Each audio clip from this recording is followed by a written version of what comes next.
नमस्कार दोस्तों, मैं आपका mister Ashish Kumar Kosta. NCERT science class 6 chapter number 9 सजीव की विशेषताएं एवं आवास। इस अध्याय में हम पढ़ेंगे कि सजीवों की कौन कौन सी विशेषताएं होती हैं और सजीवों के आवास के साथ में उनका किस प्रकार का अनुकूलन होता है। मतलब उनकी जो विशेषताएं हैं उसका सामंजस्य सजीवों के आवास के साथ किस प्रकार होता है। सजीव एक परिवेश में रहते हैं, उस परिवेश की कुछ विशेषताएं होती हैं जो वहाँ की जलवायु, वनस्पति और तापमान ऐसे बहुत से भौतिक कारकों से जुड़ी होती हैं और इन भौतिक कारकों के अनुरूप ही सजीवों में कुछ अनुकूलन पाए जाते हैं। मतलब ऐसी परिस्थितियों में रहने के लिए सजीव अपने आप में कुछ विशेषताएं डेवलप कर लेते हैं, एक लंबे समय के अंतराल में डेवलप होती हैं। सबसे पहले देखिए, हम भिन्न भिन्न स्थानों पर जाते हैं। कुछ स्थान ठंडे होते हैं, कुछ गर्म होते हैं, कुछ आर्द्र होते हैं और इन स्थानों पर बहुत से प्रकार के सजीव पाए जाते हैं। सजीव एवं उनका परिवेश है 9.1। अलग अलग परिवेश में अलग अलग प्रकार के सजीव रहते हैं। मरुस्थल में ऊँट, पर्वत पर बकरी एवं याक, समुद्र के तट पर केकड़े, मछलियाँ और चींटी जैसे अनेक जीव विभिन्न स्थानों पर उपस्थित होते हैं। इस प्रकार अलग अलग स्थानों पर विशेष प्रकार की प्रजातियां पाई जाती हैं जीव जंतु और पेड़ पौधों की।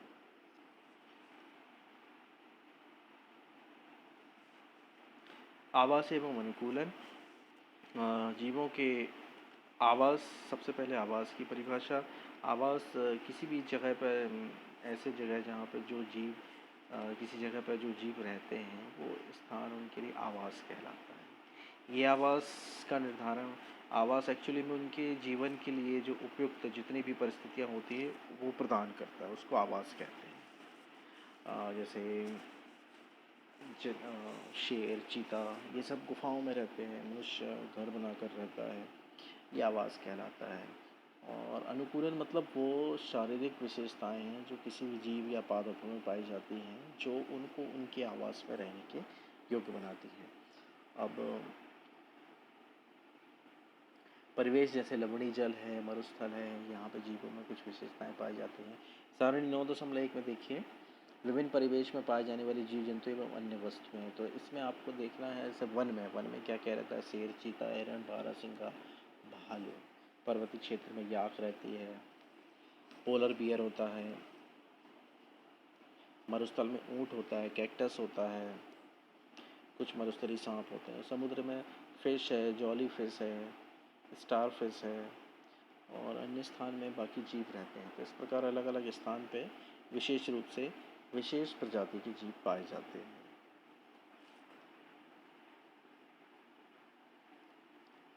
मरुस्थल की अगर हम बात करते हैं तो मरुस्थल में रहने वाला सबसे प्रमुख जीव ऊँट है। ऊँट के पैर लंबे होते हैं, उसकी पैर लंबे होने से उसका शरीर गर्मी से दूर रहता है। ऊँट में मूत्र विसर्जन की मात्रा बहुत कम होती है जिससे उसके शरीर से पानी का निष्कासन कम होता है।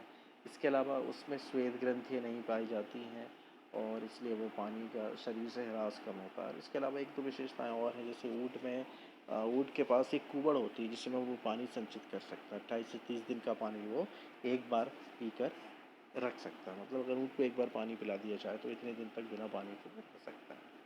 अब इसी प्रकार से मछलियों में है, तो अध्याय 8 में हमने पढ़ा था कि मछलियों में सबसे पहले तो शरीर धारा रखी होता है जो मछलियों को पानी में गति करने में सहायक होता है। धारा रखी शरीर मतलब बीच का भाग मोटा होता है और आगे और पीछे का भाग उसकी अपेक्षा में पतला होता है। नाव के आकार का शरीर होता है जो कि पानी में गति करने में उसकी सहायता करता है। इसके अतिरिक्त मछली का शरीर चिकनी सल्कों से ढका होता है और ये उनको जल में सुरक्षा प्रदान करते हैं और उनकी गति में भी सहायक होते हैं। इसके अतिरिक्त मछली की पंख, पूँछ चपटी होती है और उसके शरीर में कई छोटे छोटे पंखे भी पाए जाते हैं जो कि जल के अंदर गति करने में मतलब गति के साथ साथ दिशा परिवर्तन में भी सहायता करते हैं। फिर मछली जो जल के भीतर रहती है वो दो प्रकार से श्वसन करती है। कुछ में गल्फ पाए जाते हैं जिसे गिल या क्लोम कहा जाता है, जिससे वो जल में घुली ऑक्सीजन में सांस लेती है। इस प्रकार मछली और ऊँट में अनुकूलन होते हैं जो उनकी शारीरिक विशेषताएं होती हैं।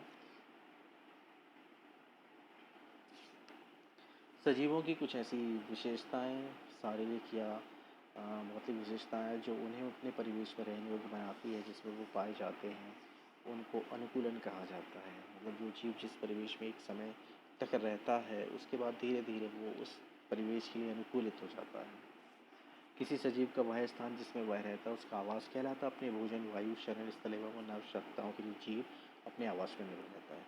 मतलब आवास जिसके अनुकूल हम जीव ढल जाया है और वो उसकी सारी आवश्यकताओं की पूर्ति कर रहा है। स्थल जमीन पर पाए जाने वाले पौधे एवं जंतुओं के आवास को स्थलीय आवास कहते हैं। वन, घास के मैदान, मरुस्थल, तटीय पर्वतीय क्षेत्र स्थलीय आवास के उदाहरण हैं। इसी तरीके से जलीय आवास की अगर हम बात करते हैं तो जलीय आवास में जलाशय, दलदल, झील, नदी या समुद्र है, इसको जलीय आवास कहा जाता है। और यहाँ पे जो भी जीव रहते हैं, पादप रहते हैं, उनको जलीय जीव या पादप कहा जाता है। इसके बाद किसी भी आवास में पाए गए सभी जीव जैसे कि पौधे एवं जंतु उसके जैव घटक कहलाते हैं। किसी भी आवास के जो जीव होते हैं वो जैव घटक कहलाते हैं। चट्टान, मिट्टी, वायु एवं जल जैसे अनेक निर्जीव वस्तुएं आवास के अजैव घटक हैं। सूर्य का प्रकाश एवं ऊष्मा भी अजैव घटक है। मतलब किसी भी परिवेश में जो भी घटक उपस्थित हैं उनको दो भागों में बांटा गया है। जैव घटक जिसमें कि जंतु और पादप हैं, और इसके अलावा अजैव घटक जिसमें कि चट्टान, मिट्टी, वायु, जल, निर्जीव वस्तुएं, सूर्य का प्रकाश और ऊष्मा भी शामिल होते हैं। अब पर्यानुकूलन है। पर्यानुकूलन मतलब पर्यावरण के साथ अनुकूलन। अपने परिवेश में होने वाले परिवर्तनों के साथ सामंजस्य स्थापित करने के लिए जीव थोड़े समय के लिए परिवर्तन हो सकते हैं, थोड़े समय के लिए। लेकिन अगर थोड़ा अधिक समय रुकना पड़ता है तो वो पर्यानुकूलन कहलाता है। मतलब ये अनुकूलन एक लंबे समय की प्रक्रिया होती है और पर्यानुकूलन एक थोड़े छोटे समय की प्रक्रिया होती है जिसके लिए शरीर अपने आप को चेंज करता है। अजैव घटक बहुत महत्वपूर्ण होते हैं किसी भी सजीवों के लिए। वायु, जल, प्रकाश तथा ऊष्मा जैसे अजैव घटक सजीवों के लिए अत्यंत महत्वपूर्ण होते हैं। वास्तव में अजैव घटक सभी सजीवों के लिए महत्वपूर्ण होते हैं। ये जीवन उपयोगी परिस्थितियाँ या घटक होते हैं। अब है अनुकूलन की अवधि के बारे में। अनुकूलन अल्प अवधि में नहीं होता है। अल्प अवधि के अनुकूलन को पर्यानुकूलन कहा जाता है। अनुकूलन अल्पकाल में नहीं होता। हजारों वर्षों की अवधि में किसी क्षेत्र के अजैव घटकों में परिवर्तन आते हैं। वे जंतु जो इन परिवर्तनों के प्रति अपने आप को नहीं ढल पाते वे मर जाते हैं, नष्ट हो जाते हैं। केवल वे ही जीव जीवित रहते हैं जो अपने आप को बदलते परिवेश के अनुकूल अनुकूलित कर लेते हैं। तो अनुकूलन विशेषता है जो कि एक लंबे समय के बाद किसी भी जीव में उत्पन्न होती है। अब विभिन्न आवासों की यात्रा में कुछ स्थलीय आवास हैं। स्थलीय आवास और जलीय आवास है। तो स्थलीय आवास का पहला उदाहरण मरुस्थल का है। मरुस्थल मतलब रेत, ऊष्मा, गर्म हवाएं, पानी की कमी, ये सभी स्थितियाँ मरुस्थल में उत्पन्न होती हैं। मरुस्थल के अजैव घटक एवं ऊँट के अनुकूलन के विषय में हम पहले अध्ययन कर चुके हैं। ऊँट में पैर लंबे होते हैं, शरीर में श्वेत ग्रंथियाँ नहीं होती हैं, वातकोसर्जन, मूत्रोसर्जन कम करता है और पानी पीने की उसकी हैबिट जो रहती है वो पानी पीने की जो क्वांटिटी बहुत ज़्यादा है, 30 दिन का पानी एक बार में पी सकता है। और मूत्रोसर्जन से पानी की निष्कासन बहुत कम होता है। इसके अलावा मरुस्थल के अगर अन्य जीवों को देखें तो मरुस्थल में रहने वाले चूहे एवं सांप ये ऊँट की भांति लंबे तो नहीं रहते, लेकिन ज़मीन में ये बहुत गहरा बिल बनाकर रखते हैं जिससे कि दिन की ये गर्मी से बच जाते हैं। रात के समय ये बाहर निकलते हैं, शीतलता रहती है। इसी प्रकार पेड़ पौधों की अगर बात करें तो मरुस्थल के पेड़ पौधों में बहुत विशेषताएं पाई जाती हैं। सबसे पहले तो इनकी जड़ काफ़ी लंबी होती है जिसमें ज़मीन के बहुत भीतर जाकर जल एवं अन्य खनिज लवण प्राप्त कर सकते हैं। दूसरी चीज़ है कि यहाँ पे पानी की कमी है, इसलिए वाष्पोत्सर्जन जो कि पत्तियों द्वारा होता है वो इनमें नहीं होता है। पत्तियाँ कांटों में रूपांतरित हो जाती हैं। अब अगर पत्तियाँ कांटों में रूपांतरित हो गई तो फिर ये भोजन कैसे बनाएंगे? इसके लिए इनका जो तना है वो मांसल हो जाता है और प्रकाश संश्लेषण की प्रक्रिया इनके तनों में संपन्न होती है। अच्छा, पत्तियाँ जो हैं वो समाप्त नहीं होती हैं बल्कि शूलों का रूप ले लेती, कांटों का रूप ले लेती हैं। तो ये सारे इसमें अनुकूलन पाए जाते हैं। इन पौधों में प्रकाश संश्लेषण तनों में होता है। तना एक मोटी मोम की परत से ढका होता है जिससे पौधों को जल संरक्षण में सहायता मिलती है। पर्वतीय क्षेत्र है। पर्वतीय क्षेत्र की विशेषता है कि ये बहुत ठंडे होते हैं, तेज हवाएं चलती हैं और इसमें शीतकाल में हिमपात भी होता है। पर्वतीय क्षेत्र में जीव जंतु की अनेक विशेषताएं पाई जाती हैं। सबसे पहले जैसे पेड़ पौधे हैं, तो पेड़ पौधे शंकु आकार होते हैं। पेड़ पौधे शंकु आकार होते हैं, उनकी पत्तियां शंकु आकार होती हैं, जिससे कि हिमपात या जल की स्थिति में, जो कि बहुत ज़्यादा होता है इन क्षेत्रों में, तो वो सीधे नीचे गिर जाता है, पेड़ों पर रुकता नहीं है, जिससे कि पेड़ नष्ट नहीं हो पाते हैं। इसके अलावा जीव जंतुओं की अगर बात करें तो पर्वतीय क्षेत्र में रहने वाले जीव जंतुओं की त्वचा एक मोटी परत से ढकी होती है। ये मोटी परत, इन पर शीत रक्षक परत होती है, जिससे ठंड से इनका बचाव हो जाता है। इसके अलावा इनकी त्वचा पर बालों की संख्या बहुत अधिक होती है। मोटी परत और साथ में वसा की भी लेयर इनके शरीर के अंदर होती है, और बाल बहुत बड़े होते हैं, जो कि ठंडे से इनका बचाव करते हैं। जैसे ऊँट के भी, जैसे भेड़, याक, पहाड़ू तेंदुआ, इनकी सभी के शरीर पर फर या बाल पाए जाते हैं। पैर मजबूत खुर वाले होते हैं और उनको ठंडे से बचाने के लिए उपयुक्त होते हैं। इसके साथ में अगला है घास स्थल। जो घास के मैदान होते हैं उसमें जो जीव पाए जाते हैं, उसमें कैसे अनुकूलन होते हैं। देखिए, घास स्थल के जो जीव हैं, सबसे पहले तो ये हरा भरा क्षेत्र रहता है। जैविक विविधता इसमें बहुत अधिक होती है। अलग अलग रंग की वनस्पतियाँ पाई जाती हैं। तो जो जीव होते हैं उसमें सबसे पहला अनुकूलन होता है कि जीव विविध रंगों के होते हैं, और ऐसे रंगों के होते हैं जो आसानी से उस क्षेत्र में ढल सकें। जैसे हिरन है, तो हिरन का रंग इस तरह से होता है कि वो खेत या जंगलों के बीच में जब रहे तो उसको आसानी से कोई जीव पहचान नहीं सकता। इसी तरीके से तेंदुआ या बाघ या शेर का भी रंग ऐसा रहता है कि वहाँ छिप सके, तो आसानी से दुश्मन की नज़रों में नहीं आते। इसके अलावा अगर हम शेर की बात करते हैं तो अगले पंजे के नाखून ये पदांगुली के अंदर खींच कर छिपा सकता है, और इसके शरीर का रंग पहले हल्के भूरे रंग का होता है, जिससे वो आसानी से छिप सकता है। हिरन की बात करें तो हिरन का रंग इस तरह से होता है, जो घास में आसानी से छिप जाता है, और इसके साथ में ही पौधे के कठोर तनों को चबाने के लिए इसके दांत मजबूत होते हैं। हिरन अपने शिकारी से उपस्थिति की जानकारी आवश्यक होती है, इसलिए उसके कान बहुत एक्टिव होते हैं।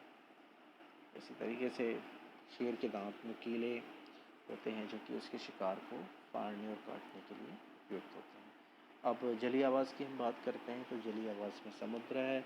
समुद्र में जो जीव जंतु होते हैं, ऑक्टोपस जैसे समुद्र जंतुओं का शरीर धारा रेखीय होता है। मछलियाँ, बड़ी मछली, व्हेल मछली का शरीर धारा रेखीय होता है। लेकिन मछलियों का शरीर धारा रेखीय होता है, लेकिन ऑक्टोपस और स्क्विड्स जैसे जंतु का शरीर धारा रेखीय नहीं होता है। ये समुद्र की गहराई में तलछटी पर रहते हैं, और जब ये शिकार पकड़ते हैं, गति करते हैं, तो उस समय अपने शरीर को धारा रेखीय कर लेते हैं। मतलब आमतौर पे सारा शरीर धारा रेखीय नहीं होता, लेकिन धारा रेखीय संरचना में कन्वर्ट हो जाता है। इसके साथ ही सांस लेने के लिए इनमें गिल होते हैं। गिल जिन भी जंतुओं में पाए जाते हैं, वो समुद्र में घुली हुई ऑक्सीजन को ग्रहण करते हैं। इसके अतिरिक्त डाल्फिन और हेल जैसे कुछ जीवों में गिल नहीं पाए जाते हैं।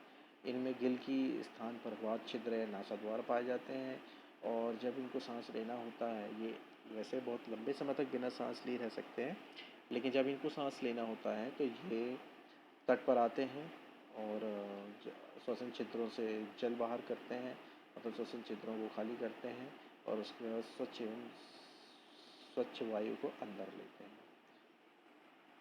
फिर तालाब एवं झील के बारे में, तो तालाब एवं झील में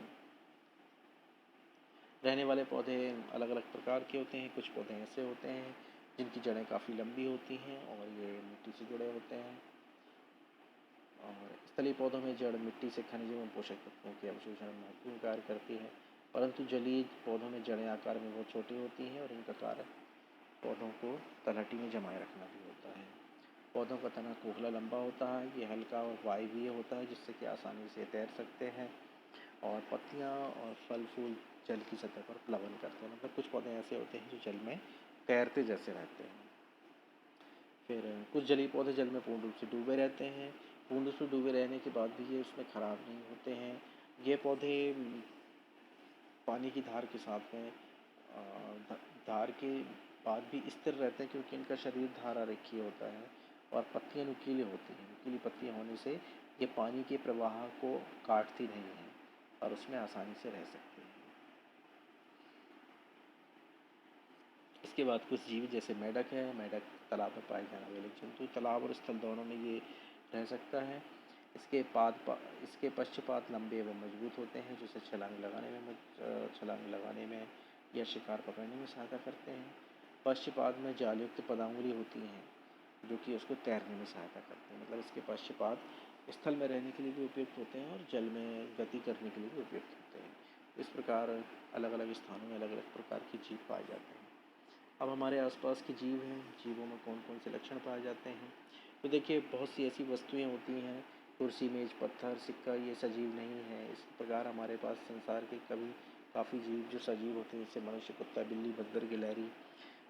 अब सजीवों की कुछ मुख्य विशेषताएं होती हैं जिनका हमको अध्ययन करना है। सबसे पहले भोजन की आवश्यकता है। तो भोजन की आवश्यकता क्यों होती है? तो शरीर सजीवों को जीवित रहने के लिए, वृद्धि करने के लिए, विकास करने के लिए, स्वस्थ रहने के लिए और जो कार्य वो कर रहे हैं, बाह्य कार्य जो शरीर के अंदर जो कार्य चल रहे हैं उसको करने के लिए ऊर्जा की आवश्यकता होती है और ये पूरी आवश्यकताओं की पूर्ति भोजन के द्वारा संभव होती है। सभी सजीव भोजन ग्रहण करते हैं। कुछ सजीव ऐसे होते हैं जो खुद भोजन बनाते हैं, इनको उत्पादक कहा जाता है। पेड़ पौधे जितने भी हैं ये सब प्राथमिक उत्पादक हैं। ये प्रकाश संश्लेषण की प्रक्रिया द्वारा स्वयं भोजन का निर्माण करते हैं और बाकी जो जीव हैं वो अपने भोजन के लिए या तो पेड़ पौधों पर निर्भर करते हैं या फिर वो अन्य जीवों पर निर्भर करते हैं। ये खाद्य श्रृंखला में हम आगे के चैप्टर्स में पढ़ेंगे। इसके बाद है जीवों में वृद्धि परिलक्षित होती है। देखिए, वृद्धि एक बहुत महत्वपूर्ण लक्षण है। वृद्धि मतलब विकास होता है, परिवर्तन होता है और जीवों में वृद्धि होती है, सजीवों में वृद्धि होती है। पेड़ जैसे सजीव है, पेड़ एक पौधे से प्रारंभ होता है, बीज में अंकुरण होता है, उससे पौधा बनता है, फिर पौधे का आकार बढ़ता जाता है और एक वृक्ष बन जाता है। इसी प्रकार मनुष्य में भी देखिए, बच्चे से युवा, युवा से वृद्ध में भी वृद्धि होती है। इसके अलावा शरीर के अन्य अन्य भागों में भी वृद्धि होती है। हमारे शरीर में बाल, नाखून, हड्डियों में, आकार में, भार में, इन चीज़ों में भी वृद्धि हम आसानी से देख सकते हैं। इसके अलावा सभी सजीवों का ये आम लक्षण है वृद्धि। जैसे मनुष्य का बच्चा, मुर्गी के चूजे, ये सभी चीज़ों को अगर हम देखें तो उसमें वृद्धि हमको स्पष्टतः दृष्टिगोचर होती है। फिर अन्य विशेषता है सजीव श्वसन करते हैं। श्वसन एक महत्वपूर्ण प्रक्रिया होती है जिसमें जीव ऑक्सीजन या अन्य गैस को शरीर के अंदर लेता है, जिससे शरीर की सारी क्रियाएं संपन्न होती हैं और उसके बाद जो गैस निकलती है, आमतौर पर कार्बन डाइऑक्साइड गैस निकलती है, उसको श्वसन के द्वारा बाहर कर दिया जाता है। श्वास ग्रहण करना ऑक्सीजन के रूप में और श्वास में कार्बन डाइऑक्साइड निकाल देना, ये श्वसन के दो अंग होते हैं। श्वास लेना श्वसन क्रिया का एक हिस्सा है। श्वास में अंदर ली गई वायु की ऑक्सीजन कुछ मात्रा में उपयोग होती है और कार्बन डाइऑक्साइड को श्वास के द्वारा बाहर निकाल दिया जाता है। श्वसन सभी सजीवों के लिए आवश्यक है क्योंकि जो भोजन हम ग्रहण करते हैं, श्वसन के द्वारा ही शरीर को ऊर्जा मिलती है। अब सभी सजीवों में अलग अलग प्रकार से श्वसन होता है। मनुष्य नाक से श्वसन लेता है। अभी जल में रहने वाली मछलियों के बारे में हमने पढ़ा था, वो दो प्रकार से श्वसन करती हैं। एक गिल या क्लोन के द्वारा जो कि गिल वाले जीव जो होते हैं, गिल वाली जो मछलियाँ होती हैं वो समुद्र में घुली हुई या जल में घुली हुई ऑक्सीजन को ग्रहण करती हैं और नासा द्वारा या नासा छिद्र वाली जो जीव या मछलियाँ होती हैं वो श्वसन के लिए तट पर आकर वायु की ऑक्सीजन को ग्रहण करते हैं। इसी प्रकार अलग अलग जीवों में कैंचुआ श्वास त्वचा द्वारा श्वसन करता है। मछली के गिल होते हैं। इस प्रकार ये क्या पौधे श्वसन करते हैं? पौधों के बारे में देखिए, पौधे श्वसन करते हैं। उनका आदान प्रदान उनकी पत्तियों द्वारा होता है। पत्तियों में रंध्र पाए जाते हैं जो कि वाष्पोत्सर्जन भी करते हैं और श्वसन भी करते हैं।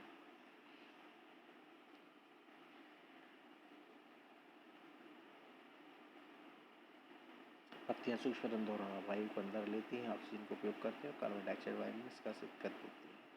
प्रकाश की उपस्थिति में पौधे वायु की कार्बन डाइऑक्साइड का उपयोग भोजन बनाने के लिए करते हैं तथा ऑक्सीजन छोड़ते हैं। श्वसन क्रिया दिन और रात में निरंतर चलती रहती है। भोजन बनाने की प्रक्रिया में निष्कासित ऑक्सीजन की मात्रा पौधे द्वारा श्वसन में उपयोग की गई ऑक्सीजन की मात्रा से बहुत अधिक होती है। पौधे भी श्वसन में ऑक्सीजन लेते हैं, लेकिन जब वो प्रकाश संश्लेषण की प्रक्रिया संपन्न करते हैं तो उस समय वो ली गई ऑक्सीजन की कई गुना की तुलना में कई गुना अधिक ऑक्सीजन को छोड़ देते हैं। फिर क्या सजीवन उद्दीपन के प्रति अनुक्रिया करते हैं? तो सजीवों की उद्दीपनों के प्रति अनुक्रिया मतलब क्या होता है? देखिए, उद्दीपन मतलब अपने आसपास की किसी भी परिस्थिति में परिवर्तन, जैसे तेज प्रकाश, प्रिय व्यंजन, कांटा, ये कई ऐसी परिस्थितियां हैं, गर्मी, ये कई ऐसी परिस्थितियां हैं जिसके प्रति लोग सचेत होते हैं, तुरंत रिएक्ट करते हैं, तो इसको उद्दीपन कहा जाता है।